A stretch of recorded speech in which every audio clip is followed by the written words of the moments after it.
नमस्कार मित्रांनो, श्री स्वामी समर्थ. जपमाळेचे नियम. 1. जपमाळेला अस्वच्छ हाताने स्पर्श करू नये. 2. जपमाळ हातात घेतल्यावर प्रथम तिला वंदन करावे. 3. जप करताना उजव्या हाताच्या मधल्या बोटाच्या पेरावर माळ ठेवून तिचे मणी आपल्याकडे ओढावेत.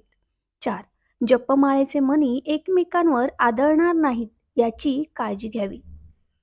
5. जप करताना मेरुमणी येताच माळ पलटावी. 6. माळेचे मणी नेहमी गाठवलेले असावेत. 7. कोणत्याही परिस्थितीत मेरुमणी ओलांडून जप करू नये. 8. परंतु चुकून मेरुमणी ओलांडला गेला असेल तर 6 वेळा प्राणायाम घालावे. 9. जपमाळ करत असताना माळ तुटली तर ते अरिष्ट सूचक आहे असे समजावे व अरिष्ट परिहार्य महामृत्युंजय मंत्राचा जप करावा. 10. जपमाळेने जप करताना शक्यतो गोमुखी वापरावे. 11. गोमुखी नसल्यास एखादे वस्त्र हात झाकून घ्यावे. म्हणजे जेव्हा तुम्ही माळ जपता तेव्हा माळ कपड्याने झाकून घ्यावी, जेणेकरून फिरणारी माळ कोणाला दिसू नये.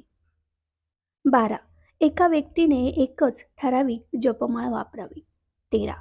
दुसऱ्या व्यक्तीची जपमाळ कधीही वापरू नये. त्या माळेत त्या त्या व्यक्तीची ऊर्जा सामावलेली असते. 14. जप पूर्ण झाल्यावर माळेला वंदन करावे. 15. माळ नेहमी चांगल्या स्वच्छ डब्यामध्ये ठेवावी. ती इतरत्र पसरलेली नसावी. 16. आपण वापरलेली माळ दुसऱ्याला भेटस्वरूपात देऊ नये. 17. जपमाळ हातात घेतल्यावर नेहमी पूर्व किंवा उत्तरेकडे तोंड करून बसावे. 18.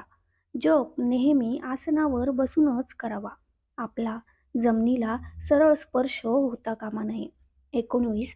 जपमाळ हातात घेतल्यावर जप सुरू करण्यापूर्वी माळ दोन्ही हातात घेऊन प्रार्थना करावी. 20. ज्या माळेने तुम्ही मंत्राचा जप कराल ती माळ गळ्यात घालू नये. नामजप करताना भगवंत, रूप, लीला आणि धाम या 4 नावांपैकी कोणत्याही एका नावाचे चिंतन करावे. धन्यवाद. श्री स्वामी समर्थ.